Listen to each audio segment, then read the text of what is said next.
ರೈತ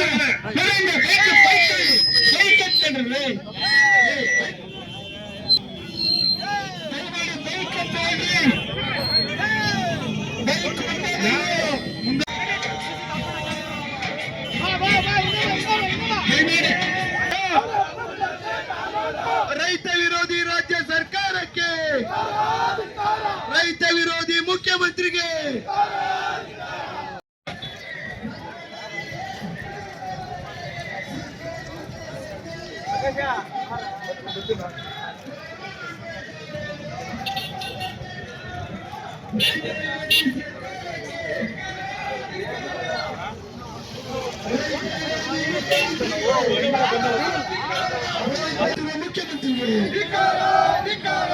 ರೈತರ ಅಕ್ಷಯ ಪಾತ್ರೆಗೆ ಕೈ ಹಾಕಿರುವ ಮುಖ್ಯಮಂತ್ರಿಗೆ, ರೈತ ವಿರೋಧಿ ಸರ್ಕಾರಕ್ಕೆ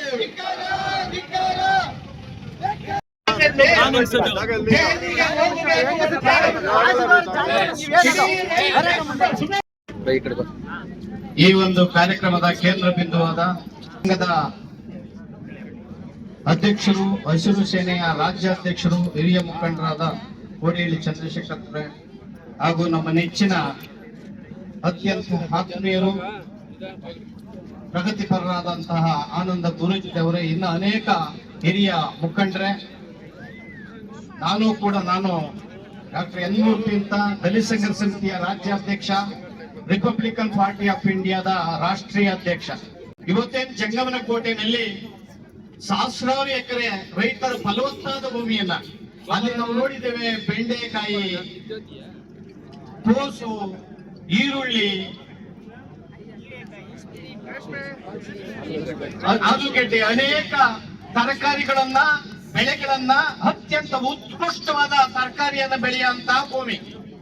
ಆ ಭೂಮಿ ರೇಷ್ಮೆ ಬೆಳೆಯುವಂತ ಭೂಮಿ. ಆ ಭೂಮಿನಲ್ಲಿ ತಲತಲಾಂತರದಿಂದ ಅನೇಕ ತಲೆಮಾರುಗಳು ದುಡಿದು ತಿನ್ನುವಂತಹ, ಅನೇಕರಿಗೆ ಅನ್ನ ಕೊಡುವಂತಹ ಭೂಮಿ.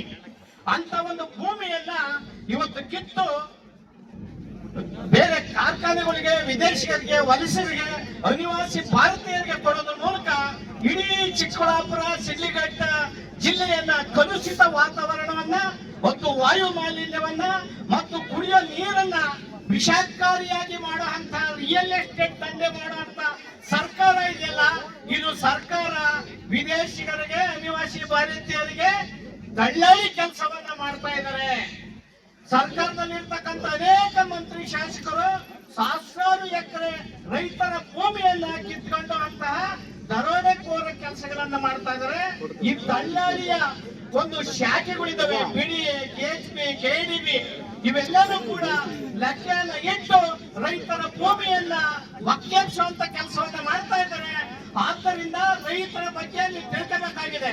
ಈ ದೇಶದ ಯೋಧರಿಗೆ ಅನ್ನ ಕೊಡುವಂತಹ ರೈತರು, ಇಲ್ಲಿನ ರಕ್ಷಣೆ ಕೊಡುವಂತ ಪೊಲೀಸರಿಗೆ ಅನ್ನ ಕೊಡುವಂತ ರೈತರು, ಎಲ್ಲ ರಾಜಕಾರಣಿಗಳಿಗೆ, ಮಕ್ಕಳಿಗೆ, ಪ್ರತಿ ಪಶು, ಪಕ್ಷಿ, ಪ್ರಾಣಿ, ಪ್ರತಿಯೊಂದು ಜೀವರಾಶಿಗಳು ಕೂಡ ಅನ್ನ ಕೊಡುವಂತ ರೈತನನ್ನ ಹೊಟ್ಟೆ ಉಳಿಸಿದ್ರೆ, ಅವನು ಹಸುದು ಬದುಕುವಂತ ಕೆಲಸವನ್ನ ಮಾಡಿದ್ರೆ ನೀವು ಪಶ್ಚಿಮ ಆಗ್ತೀರಿ, ಉತ್ತರ ಆಗಲ್ಲ ಅನ್ನೋ ಮಾತನ್ನ ಸಂದರ್ಭದಲ್ಲಿ ಹೇಳಕ್ಕೆ ಇಷ್ಟಪಡ್ತೀನಿ. ಡಿ.ಕೆ. ಶಿವಕುಮಾರ್ ಅವರು ಮುಖ್ಯಮಂತ್ರಿ ಆಗಿದ್ದಾರೆ, ಸಂತೋಷ. ಹಿಂದುಳಿದ ಜಾತಿಯಲ್ಲ ಯುವ ನಾಯಕ, ನಾವು ಒಪ್ಕೊಂತೇವೆ. ಆದ್ರೆ ರೈತರ ಭೂಮಿಯನ್ನ ಉಳಿಸ್ಬೇಕು. ರೈತರ 1 ಇಂಚು ಭೂಮಿಯನ್ನ ನೀವು ಪಡ್ಕೊಂಡ್ರೆ ನಾವು ಪ್ರಾಣವನ್ನ ಕೊಡ್ತೇವೆ. ಅದಕ್ಕೋಸ್ಕರ ಎಂತಹ ತ್ಯಾಗ ಬಲಿದಾನಕ್ಕೂ ಸಿದ್ಧರಾಗಿರ್ತೇವೆ, ಭದ್ರಾಗಿರ್ತೇವೆ ಅನ್ನೋ ಮಾತನ್ನ ಈ ಮೂಲಕ ಹೇಳ್ತೇವೆ. ನೀವು ನಿಮ್ಮ ಸರ್ಕಾರದ ಬಂದೂಕುಗಳು, ತುಪಾಕಿಗಳು ನಮ್ಮನ್ನು ಏನು ಮಾಡಕ್ಕಾಗಲ್ಲ. 106 ಕೇಸ್ಗಳನ್ನು ಸಿದ್ಧರಿದ್ದೇವೆ, ಭದ್ರಾಗಿದ್ದೇವೆ. ಇಲ್ಲಿರ್ತಕ್ಕಂಥ ಅನೇಕ ಪೊಲೀಸ್ ಅಧಿಕಾರಿಗಳು ಒಳ್ಳೆಯದಿದ್ದಾರೆ. ನೀವು ಅರ್ಥ ಮಾಡ್ಕೊಳ್ಳಿ. ರೈತರಿಗೂ ಸರ್ಕಾರಕ್ಕೂ ಒಳ್ಳೆ ಸೇತುವೆಯನ್ನ ಕಟ್ಟಿ, ಆದ್ರೆ ಬಿಸಿಲಲ್ಲಿ ಕೂರಿಸಿ, ರೈತರು ಬಿಸಿಲಲ್ಲಿ, ಮಳೆಯಲ್ಲಿ ಗೈದಿರುವಂತಹ ದೇಹಗಳು, ಅವರ ದೇಹದ ರಕ್ತದ ರುಚಿಗಳನ್ನ ನೀವನ್ನ ನೋಡೋದಾದ್ರೆ ನಿಮ್ಮ ರಕ್ತದ ರುಚಿಯನ್ನು ನಾವು ನೋಡಬೇಕಾಗ್ತದೆ. ಉಳಿಯಕ್ಕಾಗಲ್ಲ. ಇವತ್ತು ಯಥಾಸ್ಥಿತಿಯನ್ನ ಬಯಸುವಂತ ಸರ್ಕಾರಗಳು ಏನಿದ್ದಾರೆ, ರಾಜಕಾರಣಿಗಳು ಏನಿದ್ದಾರೆ, ನೀವು ಬಡತನವನ್ನ ಮತ್ತು ನಿರುದ್ಯೋಗವನ್ನ ಕಾಯಂ ಮಾಡಕ್ಕೋಸ್ಕರ ಕೆಲಸ ಮಾಡುವಂತಹ ದಳ್ಳಾಳಿಗಳು ನೀವು. ಆದ್ದರಿಂದ ರೈತರ ಸಮಸ್ಯೆ ಬರಬೇಡಿ.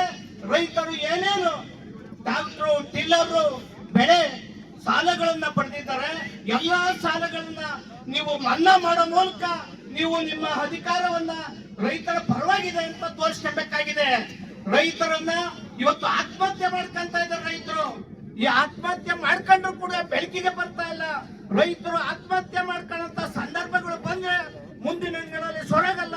ನಾವು ಕೆಲವು ಹೋರಾಟಗಳನ್ನ ಮಾಡ್ಬೇಕಂತ ಎಚ್ಚರಿಕೆಯನ್ನು ಕೊಡೋದ್ರ ಮೂಲಕ ಈಗ ನೀವು ಸರ್ಕಾರಕ್ಕೆ ಸರಿಯಾದಂತ ಸುದ್ದಿ ಮುಟ್ಟಿಸ್ತಾ ಹೋದ್ರೆ ಇಲ್ಲೇ ಕೆಟ್ಟ ಪರಿಣಾಮ ಆಗ್ತದೆ ಅನ್ನೋ ಎಚ್ಚರಿಕೆಯನ್ನು ಈ ಸಂದರ್ಭದಲ್ಲಿ ಕೊಟ್ಟು ನನ್ನ ಮಾತನ್ನು ಇವತ್ತು ಕೈಗಾರಿಕೆ ಉದ್ಯಮಗಳಲ್ಲಿ ಅದು ಬೇಕಾಗಿದೆ. ಆದ್ರೆ ಕೈಗಾರಿಕೋದ್ಯಮಗಳಲ್ಲಿ ತಯಾರಾಗುವ ಪದಾರ್ಥಗಳು ಎಸಿ ರೂಮಲ್ಲಿ ಕೂತ್ಕೊಳ್ಳುತ್ತೆ ವ್ಯಾಪಾರಕ್ಕೆ. ನಿಮ್ ತರ ನೀವು ಬೆಳೆದಿರ್ತಕ್ಕಂಥ ಬೆಳೆ ಇವತ್ತು ಫುಟ್ಪಾತ್ ಅಲ್ಲಿ ಕೂತ್ಕೊಂಡು ಒಬ್ಬ ರೈತ ಏನ್ ಕಷ್ಟ ಪಡ್ತಿದ್ದಾನೆ ಅಂತ ಇನ್ನೊಬ್ಬ ರೈತರಿಗೆ ಅಷ್ಟೇ ಗೊತ್ತಾಗ್ತಿದೆ, ಇನ್ನೊಬ್ಬರಿಗೆ ಗೊತ್ತಾಗ್ತಿಲ್ಲ. ನಮಗೆಲ್ಲರಿಗೂ ರುಚಿಕರವಾಗಿರೋ ಪದಾರ್ಥ ಬೇಕು, ಆರೋಗ್ಯಕರವಾಗಿರೋ ಪದಾರ್ಥ ಬೇಕು. ಆದ್ರೆ ಅದಕ್ಕೆ ಸರಿಯಾದ ವೇದಿಕೆ ಕಲ್ಪಿಸೋದಕ್ಕೆ ಮಾತ್ರ ನಮ್ಮ ಕೈಲಿ ಆಗ್ತಾ ಇಲ್ಲ. ಇಂತಹ ಪರಿಸ್ಥಿತಿಯಲ್ಲಿ ಇಟ್ಕೊಂಡಿರ್ತಕ್ಕಂಥ ಅಂಗೈಗಳ ಜಾಗಗಳನ್ನು ಸಹಿತ ಅಲ್ಲಿ ಕೈಗಾರಿಕೋದ್ಯಮ ಮಾಡಬೇಕು ಅಂತ ಹೇಳಿ ಏನಾದ್ರೂ ಕಸ್ಕೊಳ್ಳದೆ ಆಗೋಗ್ಬಿಟ್ರೆ ಮುಂದೆ ರೈತರ ಸಂಕಷ್ಟ ಕೇಳೋರು ಯಾರು? ಅದಕ್ಕಾಗಿ ಇವತ್ತು ರೈತರು ಕರ್ನಾಟಕದಾದ್ಯಂತ ಮೂಲಗಳಿಂದ ಇಲ್ಲಿಗೆ ಆಗಮಿಸಿರ್ತಕ್ಕಂತಹ ಜಂಗಮಕೋಟೆ, ಚಿಕ್ಕಬಳ್ಳಾಪುರ ಈ ಭಾಗದಿಂದ ಆಗಮಿಸಿರ್ತಕ್ಕಂಥ ಎಲ್ಲರಿಗೂ ಸಹಿತ ಒಳ್ಳೇದಾಗ್ಲಿ. ನಿಮ್ಮ ಒಂದು ಕೋರಿಕೆಗಳು, ನಿಮ್ಮ ಬಯಕೆ ಏನಿದೆ, ನೀವು ಕಂಡೋರ ಆಸ್ತಿ ಬಗ್ಗೆ ಕೇಳ್ತಿಲ್ಲ, ನಿಮ್ಮ ಪಿತ್ರಾರ್ಜಿತ ಜೊತೆಗೆ ತಾವು ಅಲ್ಲಿ ಉಳಿದು ಬೆಳೆದು ರಾಜ್ಯಕ್ಕೂ ಒಂದಷ್ಟು ದವಸ ಧಾನ್ಯಗಳನ್ನು ಕೊಡ್ತಿರ್ತಕ್ಕಂಥ ರೈತ ಬಾಂಧವರು, ರೈತ ಮಕ್ಕಳು, ರೈತ ತಾಯಂದರು ತಾವು ನೆಮ್ಮದಿಯಾಗಿರಬೇಕಾಗಿದೆ. ನಿಮ್ಮ ಜಾಗ ನಿಮಗೆ ಬರಬೇಕಾಗಿದೆ. ಆದ್ರೆ ದುರಾದೃಷ್ಟ ಯಾವತ್ತೂ ಸಹಿತ ಹಸಿದ ವ್ಯಕ್ತಿಗಳು ಅಮ್ಮ ಅಂತ ಅನ್ನ ಬೇಕು ಅಂತ ಮುಂದೆ ನಿಂತು ಕೇಳುವಾಗ ಅಥವಾ ನಮ್ಮ ಕಷ್ಟವನ್ನು ತೋರ್ಕೊಳ್ಳುವಾಗ ಇಂತಹ ನಿರ್ಬಂಧನೆಗಳು ಬರ್ತಕ್ಕಂಥದ್ದು, ಇಂತಹ ಕಡಿವಾಣ ಹಾಕುವಂತದ್ದು ಇದಿವತ್ತು ನಾನೇನಲ್ಲ, ಗಾಂಧೀಜಿಯವರ ಕಾಲದಿಂದಲೂ ಇದೆ. ಅದಕ್ಕೆ ಡಾಕ್ಟರ್ ಬಿ ಆರ್ ಅಂಬೇಡ್ಕರ್ ಅವರು ಒಂದು ಮಾತು ಹೇಳ್ತಾರೆ, ಪ್ರತಿಯೊಬ್ಬರಿಗೂ ಸಹಿತ ಜ್ಞಾನವಂತರಾಗಿ ಬುದ್ಧಿವಂತರಾಗಿ ನಿಮ್ಮ ಹಕ್ಕುಗಳನ್ನು ನೀವು ಪಡೆಯುವಂತದ್ದಾದ್ರೆ ನೀವು ಜ್ಞಾನವಂತರಾಗಬೇಕು ಅಂತ ಡಾಕ್ಟರ್ ಬಿ ಆರ್ ಅಂಬೇಡ್ಕರ್ ಅವರು ಹೇಳ್ತಾರೆ. ಅದಕ್ಕೆ ಇವತ್ತಿನ ದಿವಸ ಎಲ್ಲಾ ರೈತ ಬಾಂಧವರು ಇಲ್ಲಿ ಸೇರಿದ್ದೀರಿ. ಸೇರಿರ್ತಕ್ಕಂಥ ಉದ್ದೇಶ ಇಷ್ಟೇ, ಇನ್ನೊಬ್ಬರ ಆಸ್ತಿಗಲ್ಲ, ನಿಮ್ಮ ಆಸ್ತಿ ಉಳಿವಿಕೆಗಾಗಿ, ನಿಮ್ಮ ಭೂಮಿ ಉಳಿಸ್ಕೊಳ್ಳೋದಕ್ಕೋಸ್ಕರ. ಇದಕ್ಕಾಗಿ ಹೋರಾಟ ನ್ಯಾಯಬದ್ಧವಾದಂತಹ ನಿಲುವು ಬರೋ ತನಕ ಇದು ನಿರಂತರವಾಗಿ ನಡೆಯಲಿ. ನಿಮ್ಮೊಂದಿಗೆ ರಾಜ್ಯದ ಎಲ್ಲಾ ದೇವಸ್ಥಾನ ಅಥವಾ ಎಲ್ಲಾ ಆಧ್ಯಾತ್ಮಿಕ ಧಾರ್ಮಿಕ ಕೇಂದ್ರಗಳಿರ್ತಕ್ಕಂಥವ್ರು ಸಹಿತ ಕೈ ಜೋಡಿಸಬೇಕಾದ ಧರ್ಮ. ಯಾಕೆಂದ್ರೆ ಅನ್ನಪೂರ್ಣೇಶ್ವರಿಯನ್ನು ಕೊಡುವ ಶಕ್ತಿ ಎಲ್ಲರಿಗೂ ಬಾಯಿ ಮಾತಲ್ಲಿ ಬೇಕಾದಷ್ಟು ಇರಬಹುದು, ಆದ್ರೆ ಅನ್ನವನ್ನು ಉಣಬಡಿಸುವಂತ ಶಕ್ತಿ ಒಬ್ಬ ರೈತನಿಗೆ ಮಾತ್ರ ಇದೆ. ಈಗ ಪೊಲೀಸ್ ಇಲಾಖೆಯವರು ಕ್ಲಿಯರ್ ಕಟ್ ಆಗಿ ಹೇಳ್ಬಿಟ್ಟು ಇಲ್ಲ ನಾವು ಇದನ್ನೇ ಮಾಡೋರು ಅಂದ್ರೆ ನಾವು ಇದನ್ನ ಮೀರಿ ಮುಂದಕ್ಕೆ ಹೋಗೋರು. ಯಾರದು? ಎಲ್ಲರೂ ಶಿಸ್ತಿರ್ಬೇಕು. ನಾವು ಯಾವುದೇ ಕಾರಣಕ್ಕೆ ತಪ್ಪು ಮಾಡಬಾರ್ದು. ತಪ್ಪು ಮಾಡೋದು ನಮ್ಮ ಕೆಲಸ ಅಲ್ಲ. ಅದು ತಪ್ಪು ಮಾಡ್ಲಿಕ್ಕೆ ಬೇರೆ ಜನ ಇದ್ದಾರೆ ಮಾಡ್ಲಿ. ಆದ್ರೆ ನಾವು ಜೈಲಿಗೆ ಹೋಗ್ಬೇಕು, ಇಲ್ಲ ವಿಧಾನಸೌಧಕ್ಕೆ ಹೋಗ್ಬೇಕು. ಇದು ಎರಡು. ನಮ್ ತೀರ್ಮಾನ ಇಷ್ಟಿದೆ, ನೀವು ತಕ್ಷಣ ತೀರ್ಮಾನ ಮಾಡಬೇಕು, ಹೇಳ್ಬೇಕು. ನಮ್ಮನ್ನು ತಡೆಯೋದಕ್ಕೆ ನಿಮಗೆ ಅಧಿಕಾರ ಇಲ್ಲ. ಯಾವ ಅಧಿಕಾರ ಇದೆ? ಯಾವ ಅಧಿಕಾರ ಇಲ್ಲ. ನಾವು ಅಪರಾಧಿಗಳಲ್ಲ. ನಾವು ನಮ್ಮ ದುಃಖ ಕಷ್ಟವನ್ನ ಹೊತ್ಕೊಂಡು ವಿಧಾನಸೌಧಕ್ಕೆ ಹೊರಟಿದ್ದೇವೆ ನಮ್ಮ ಮುಖ್ಯಮಂತ್ರಿಗಳನ್ನ ಭೇಟಿ ಮಾಡೋದಕ್ಕೆ. ನೀವು ಇದೇ ನಾವು ಮಾಡೋದೇ ಸರಿ ಅನ್ನೋದಾದ್ರೆ ಮಿಸ್ಟರ್ ಶಿವಕುಮಾರ್, ಬಹಳ ದಿವಸ ನಿನ್ನ ಅಧಿಕಾರದ ಕುರ್ಚಿ ಉಳಿಯೋದಿಲ್ಲ, ಇದು ಎಚ್ಚರಿಕೆ. ಇದು ಸರಿ ಬರೋದಿಲ್ಲ. ನಾವೆಲ್ಲ, ನೀನು ವಯಸ್ಸಿನಲ್ಲಿ ನನಗಿಂತ ಚಿಕ್ಕವನು, ಆದ್ರೂ ಕೂಡ ನಮ್ಮ ಸ್ನೇಹಿತ ಅಂತೀವಿ, ನಾವು ಗೌರವಿಸ್ತೀವಿ. ನೀನು ಮುಖ್ಯಮಂತ್ರಿಯಾಗಿ ಬಹಳ ದೀರ್ಘಕಾಲ ಮುಂದುವರಿ, ಆಶೀರ್ವದಿಸ್ತೀವಿ. ಆದ್ರೆ ನಮಗೆ ಕಿರುಕುಳ ತೊಂದರೆ ಕೊಟ್ರೆ ನಾವು ಸಹಿಸ್ಕೊಳ್ಳೋಣ. ನಾವು ಇದನ್ನ ಸರಿ ಅಂತೇಳಿ ಒಪ್ಕೊಳ್ಳೋರಲ್ಲ. ಮಾನ್ಯ SP ಅವರು ತಕ್ಷಣವೇ ಏನಾದ್ರು ಒಂದು ತೀರ್ಮಾನಕ್ಕೆ ತಗೊಳ್ಳಿ, ಇಲ್ಲ ನಮ್ಮ ಜುಡಿಷಿಯಲಿ ಕಳಿಸಿ. ಏನ್ ಮಾಡ್ತೀರಿ ತೀರ್ಮಾನ ಘೋಷಣೆ. ಒಂದ್ 5 ನಿಮಿಷ SP ಅವರು ಅವ್ರಿಗೆ ಸಂಬಂಧಪಟ್ಟಂತ ಹೈಯರ್ ಅಥಾರಿಟೀಸ್ ಜೊತೆ ಮಾತಾಡ್ಲಿ.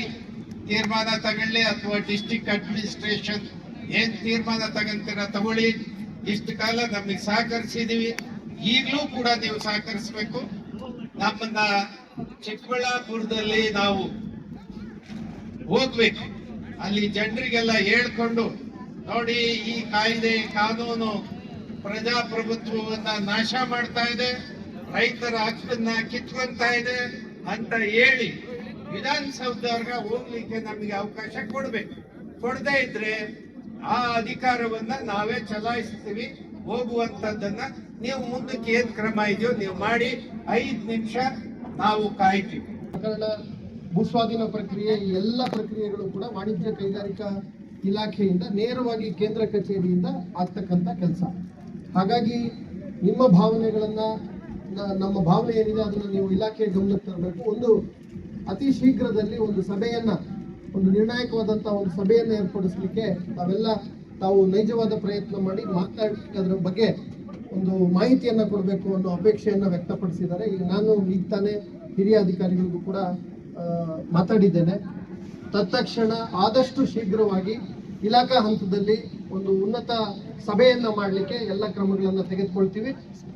ದಿನಾಂಕ ಮತ್ತೆ ಯಾವತ್ತು ಅಂತ ಕೂಡ ನಾನು ಆದಷ್ಟು ಶೀಘ್ರ ಏನು ರೈತ ಮುಖಂಡರು ಹೋರಾಟದಲ್ಲಿ ಇದ್ದೀರಾ ತಮ್ಗಳಿಗೆ ನಾನು ತಿಳಿಸ್ತೇನೆ. ರೈತರು ಎಲ್ಲ ಸುಮಾರು 81 ದಿವಸದಿಂದ ಡಿಸಿ ಕಚೇರಿ ಮುಂದ್ಗಡೆ ಹಸುಗಳನ್ನ ದನ ಕರುಗಳನ್ನ ಕಟ್ಕೊಂಡು ಇವತ್ತೇನು